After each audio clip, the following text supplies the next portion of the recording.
Reading through the Bible in 1 year, June 6th, Deuteronomy 8:1 through 9:12, Psalms 48 through 49, Isaiah 29, and Matthew 11.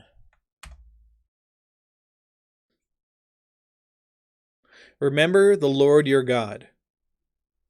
The whole commandment that I command you today, you shall be careful to do, that you may live and multiply, and go in and possess the land that the Lord swore to your fathers, or swore to give to your fathers.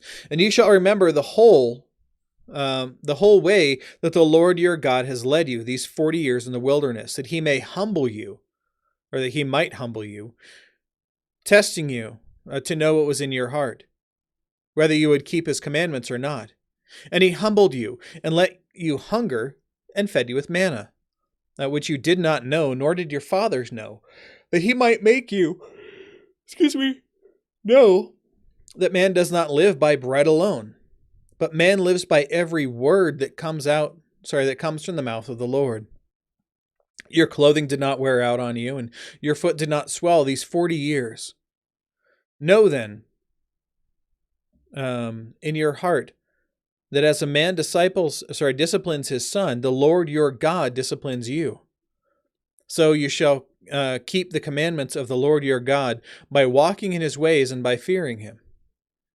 For the Lord your God is bringing you into a good land, a land of brooks of water, of fountains and springs flowing out in the valleys and hills, and a land of wheat and barley, of vines and fig trees and pomegranates, a land of olive trees and honey, a land in which you will eat bread without scarcity, and in which you will lack nothing. A land whose stones, are iron, and out of whose hills you can dig copper. And you shall eat, eat and be full, and you shall bless the Lord your God for the good land that he has given you. Take care. Man, this could be one of these days, isn't it? Take care lest you forget the Lord your God by not keeping his commandments and his rules and his statutes, which I command you today. Lest when you have eaten and are full and have built good homes and live in them, and when your herds and flocks multiply and your silver and gold is multiplied and all that you have is multiplied, then your heart be lifted up, as in they're no longer humble, and they forget the Lord your God, who brought you out of the land of Egypt, out of the house of slavery, who led you through the great and terrifying wilderness with its fiery serpents and scorpions and thirsty ground where there was no water, who brought you water out of the flinty rock, who led you in the wilderness with manna that your fathers did not know, that he might humble you and test you, to do you good in the end. Beware, lest you say in your heart, my power and the might of my hand have gotten me this wealth. It's not God who's done this. I did it on my own. You shall remember the Lord your God, for it is he who gives you power to get wealth, that he may confirm his covenant that he swore to your fathers, as it is this day. And if you forget the Lord your God, and go after other gods and serve them and worship them, I solemnly warn you today that you shall surely perish. Like the nations that the Lord makes to perish before you, so shall you perish, because you would not obey the voice of the Lord your God.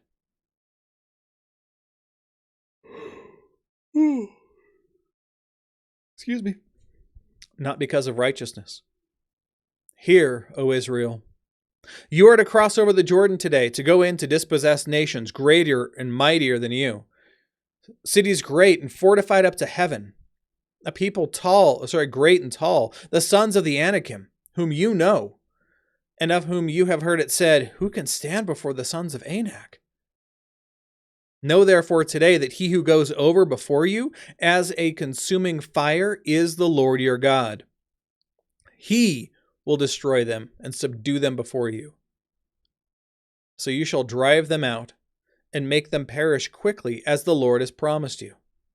Do not say in your heart, after the Lord your God has thrust them out before you, well, it's clearly because of my righteousness that the Lord has brought me into this land to possess this land. It's because I'm a good person, or because we're a good people, right? It's because of our greatness, our ability to keep all of these things. That's why God's doing this for us. Not because of your righteousness or the upright of your heart are you going in to possess the land, but because of the wickedness of these nations. The Lord your God is driving them out from before you, that he may confirm the word that the Lord swore to your fathers, to Abraham, to Isaac, and to Jacob. Know therefore that the Lord your God is not giving you this good land to possess because of your righteousness, for you're a stubborn people. Remember, and do not forget how you provoked the Lord your God to wrath in the wilderness. From the day you came out of the land of Egypt until you came to this place, you have been rebellious against the Lord. Even at Horeb, you provoked the Lord to wrath. And the Lord was so angry with you that he was ready to destroy you. When I went up on the mountain to receive the tablets of stone, the tablets of the covenant that the Lord made with you, I remained on the mountain 40 days and 40 nights. I neither ate bread nor drank water. And the Lord gave me the 2 tablets of stone written with the finger of God. And on them were all the words that the Lord had spoken with you on the mountain out of the midst of the fire on the day of assembly when they were terrified. And they're like, no, you go talk to him. We'll just sit back here. And at the end of 40 days and 40 nights, the Lord gave me the 2 tablets of stone, the tablets of the covenant. Then the Lord said to me, arise, go down quickly from here, for your people whom you have brought out from Egypt have acted corruptly. They have turned aside quickly out of the way that I commanded them. They have made themselves a metal image. I really want to read this part. We're going to go over it tomorrow.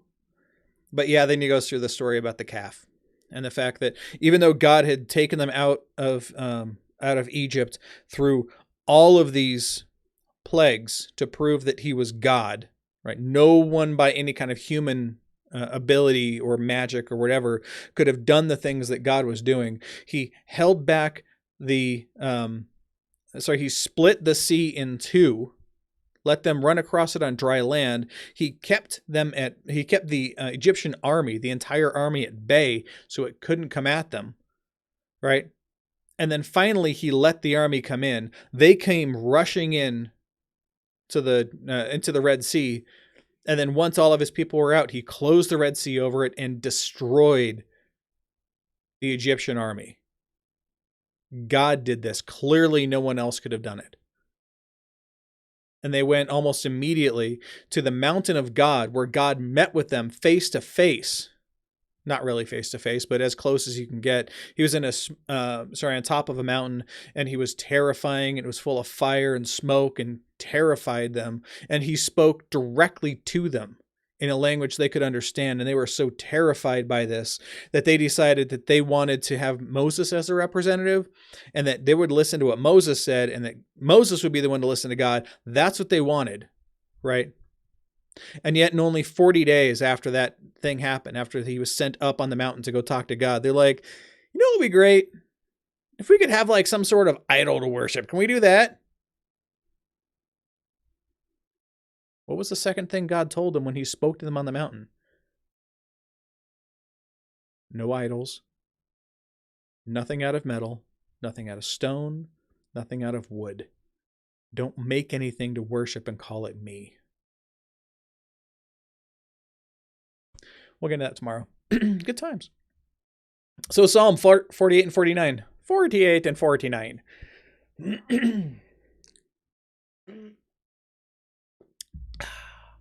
Zion, the city of our God. Great is the Lord, and greatly to be praised in the city of our God. His holy mountain, beautiful in elevation, is the joy of all the earth. Mount Zion in the far north, in the city of the great king, within her citadels, God has made himself known as a fortress. For behold, the kings have assembled, they have come together. As soon as they saw it, they were astounded. They were in panic and they took to flight. Trembling took hold of them there. Anguish as of a woman in labor. By the east wind you shattered the ships of Tarshish. As we have heard, so we have seen in the city of the Lord of hosts and the city of our God. which God will establish forever. Selah. We have thought on your steadfast love, O God, in the midst of your temple. As your name, O God, so your praise reaches to the ends of the earth. Your right hand is filled with righteousness. Let Mount Zion be glad. Let the daughters of Judah rejoice because of your judgments. Walk around Zion. Go around her. Number her towers. Consider well her ramparts. Go through her citadels, so that you may tell the next generation that this is God, our God, forever and ever. He will guide us forever. Why should I fear in times of trouble? Hear this, all peoples. Give ear, all inhabitants of the world, both low and high, rich and poor together. My mouth shall speak wisdom. The meditation of my heart shall be understanding. I will incline my ear to a proverb. I will solve my riddle to the music of the lyre. Why should I fear in times of trouble, when the iniquity of those who cheat me surrounds me? Those who trust in their wealth and boast in their abundance of their riches. Truly no man can ransom another, or give to God the price of his life. For the ransom of their life is costly, and can never suffice that he should live on forever and never see the pit. For he sees that even the wise die. The fool and the stupid alike must perish, and leave their wealth to others. Their graves are their homes forever, their dwelling places to all their generations, though they called lands by their own names. Man in his pomp will not remain. He is like the beasts that perish. This is the path of those who have foolish confidence. Yet after them, people approve of their boasts. Like sheep, they are appointed for Sheol.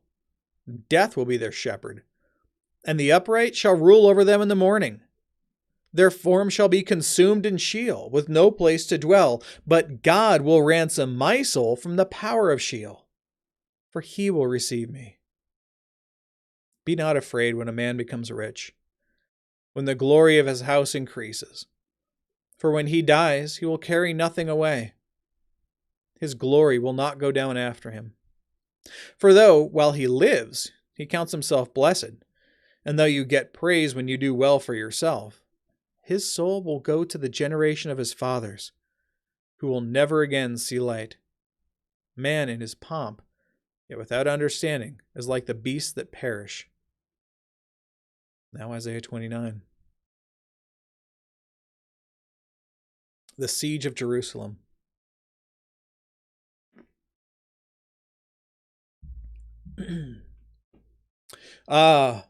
Ariel, or Ariel.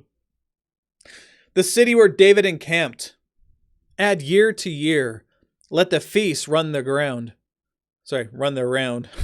There we go. Yet I will address Ariel, and there shall be moaning and lamentation. She shall not be to me like an Ariel. The note on this says that like an altar hearth where the sacrifices are consumed by fire. And I will encamp against you all around, and will besiege you with towers, and raise siege works against you. And you will be brought low from the earth you shall speak, and from the dust your speech will be bowed down. Your voice shall come from the ground like the voice of a ghost, and from the dust your speech shall whisper. But the multitude of your foreign foes shall be like small dust, and the multitude of the ruthless like passing chaff. And in an instant, suddenly, you'll be visited by the Lord of hosts, with thunder and earthquake and great noise, with whirlwind and tempest and the flame of a devouring fire. And the multitude of the nations that fight against Ariel, all that fight against her, and her stronghold shall distress her, shall be like a dream, a vision of the night. As when a hungry man dreams, and behold, he is eating, and awakes with his hunger and is not satisfied. Or when a thirsty man dreams, and behold, he is drinking, but he awakes faint, with his thirst not quenched. So shall the multitude of the nations be that fight against Mount Zion. Astonish yourselves and be astonished. Blind yourselves and be blind. Be drunk, but not with wine. Stagger, but not with strong drink. For the Lord has poured out on you a spirit of deep sleep, and has closed your eyes, the prophets, and covered your heads, the seers. And the vision of all this has become to you like the words of a book that is sealed.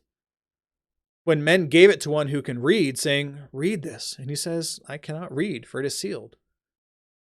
And when they give the book to one who cannot read, saying, "Read this," and he says, "I cannot read."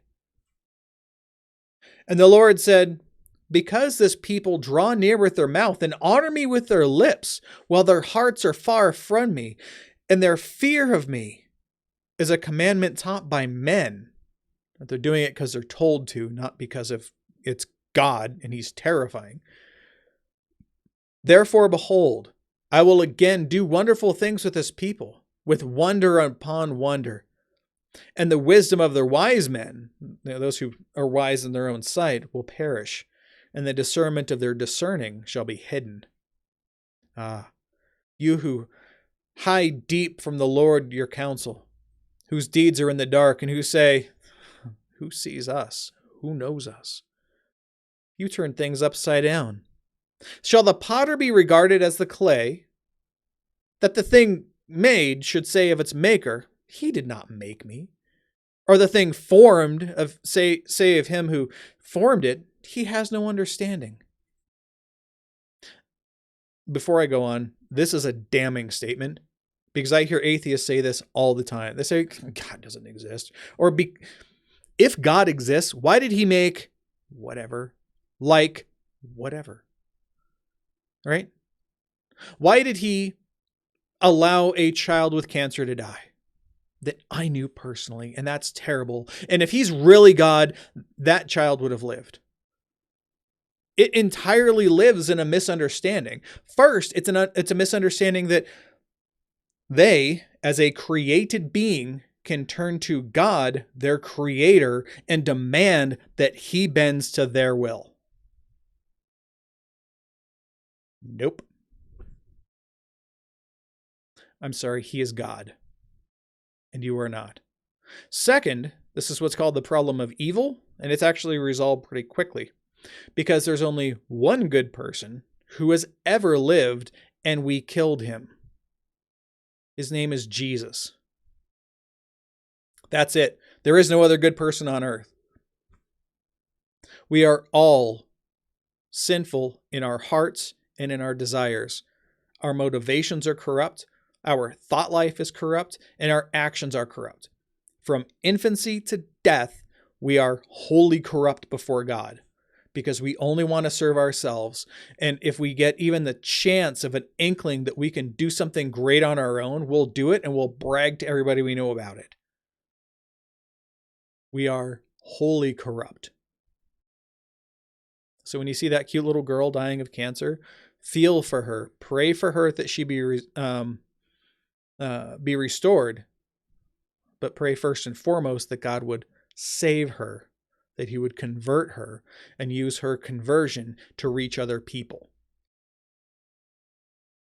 All right, let's go on.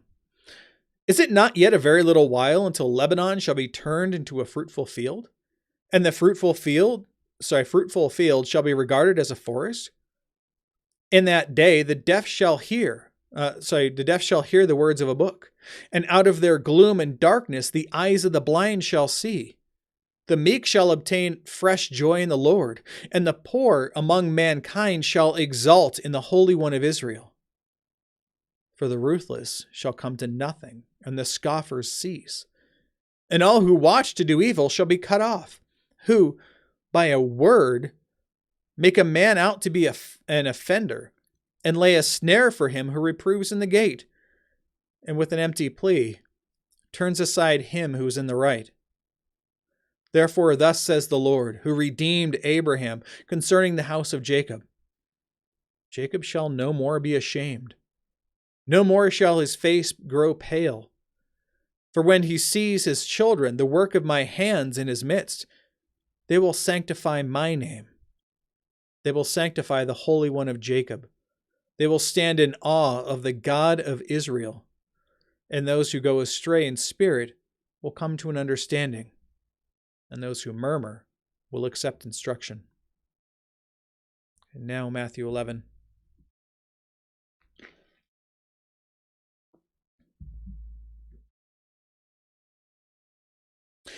When Jesus had finished instructing his 12 disciples, he went on from there to teach and preach in their cities.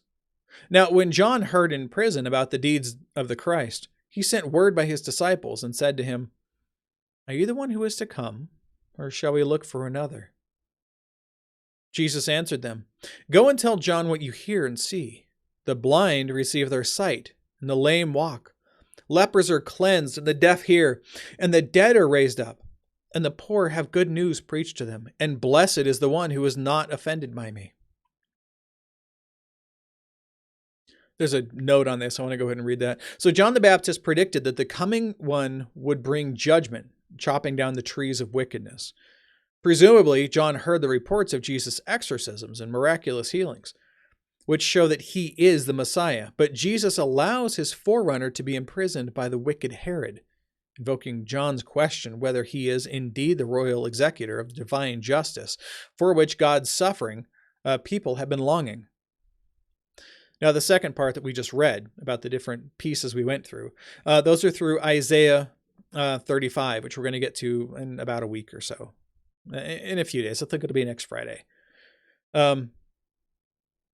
But these are things that we're going to read in Isaiah that it says about the Messiah that he will be doing. So Jesus invites John's disciples to witness his miracles, which directly fulfill Isaiah 35, 5 through 6. Jesus is the Messiah, and he will one day inflict on the wicked his judgment they deserve. But in his first coming, his purpose is to bring blessing by bearing God's judgment on others' behalf. Picking up now in verse 7. As they went away, Jesus began to speak to the crowds concerning John. "What did you go out into the wilderness to see?" When they went out to go see him, because he assumed that everybody went to go see him, because almost everybody went to go see him. "A reed shaken by the wind?" "What then did you go out to see? A man dressed in soft clothing? Behold, those who are in soft clothing are in kings' houses. What then did you go out to see? A prophet? Yes, I tell you, and more than a prophet. This is he of whom it is written, 'Behold, I send my messenger before your face, who will prepare your way before you.' Truly I say to you, among those born of women, there has arisen no one greater than John the Baptist. Yet the one who is least in the kingdom of heaven is greater than he. From the days of John the Baptist until now, the kingdom of heaven has suffered violence, and the violent have taken it by force. For all the prophets and the law were prophesied until John, and, if you are willing to accept it, he is Elijah who is to come. He who has ears to hear, let him hear. But to what shall I compare this generation? It is like children sitting in the marketplaces and calling to their playmates. We played the flute for you, and you did not dance. We sang you a dirge, and you did not mourn. These are the same people we see today, right? They're not happy with anything that they receive. They're not happy with anything that they get. They're like, well, we want you to be this, but you weren't exactly that thing that we wanted you to be. Or we wanted you to do this thing for us, and you did it, which is great, but it wasn't the right color, or it wasn't the right shape, or, not to ask too much for it, but can I have this other thing with it too? For John came neither eating nor drinking, and they say he has a demon. The Son of Man came eating and drinking, and they say, look at him, a glutton and a drunkard, a friend of tax collectors and sinners. Yet wisdom is justified by her deeds.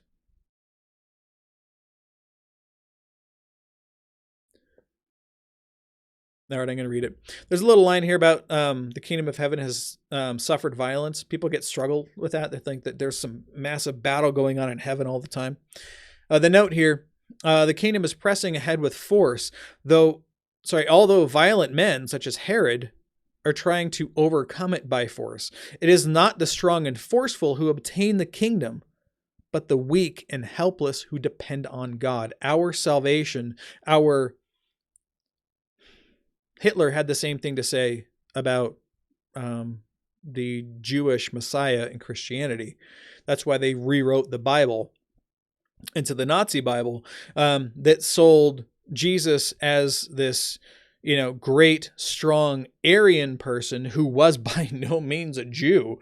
But he didn't die in the end. He was victorious over his enemies. Why? Because the Christian message is one of self-sacrifice for a much greater good, right? That's the salvation of people, but also of humility, and that we must trust in God to deliver us from not only our sins, but from our sin-soaked life. You become a Christian today, you're a Christian, good. But how does that work? How does it play out for you? Do you then perfectly walk in Christian holiness? No. You're going to struggle. You're going to struggle a lot. I struggled with a ton of stuff when I became a Christian. And then as I overcame those things, I struggled with bigger, harder things. And it just got worse. There's a lot of things I still struggle with today, and thank God I don't struggle with the same ones that I had initially, but I'm always watching out for those because I'm expecting them to try to come back and get me again. This is what it means to be a Christian. That's the struggle that we go through. How did I get here? I'm just going to go ahead and keep reading. I have no idea. Anyway, let's go on. Woe to the unrepentant cities. Then he began to denounce the cities where most of his mighty works had already been done, because they did not repent. Woe to you, Chorazin! Woe to you, Bethsaida! For if the mighty works done in you had been done in Tyre and Sidon, they would have repented long ago in sackcloth and ashes. But I tell you, it will be more bearable on the day of judgment for Tyre and Sidon than for you. And you, Capernaum, will you be exalted to heaven? You will be brought down to Hades. For if the mighty works done in you had been done in Sodom, it would have remained until this day. But I tell you that it will be more tolerable on the day of judgment for the land of Sodom than for you. At that time, Jesus declared, I thank you, Father, Lord of heaven and earth, that you have hidden these things from the wise and understanding. Basically, the smart people of that time, right? He was hiding it from the religious scholars and the religious leaders, and revealed them to little children, to the regular folk. Yes, Father, for such was your gracious will. All things have been handed over to me by my Father, and no one knows the Son except the Father, and no one knows the Father except the Son, and anyone to whom the Son chooses to reveal him. Come to me, all who labor and are heavy laden, and I will give you rest. Take my yoke upon you and learn from me, for I am gentle and lowly in heart, and you will find rest for your souls. For my yoke is easy and my burden is light. Behold, the word of the Lord.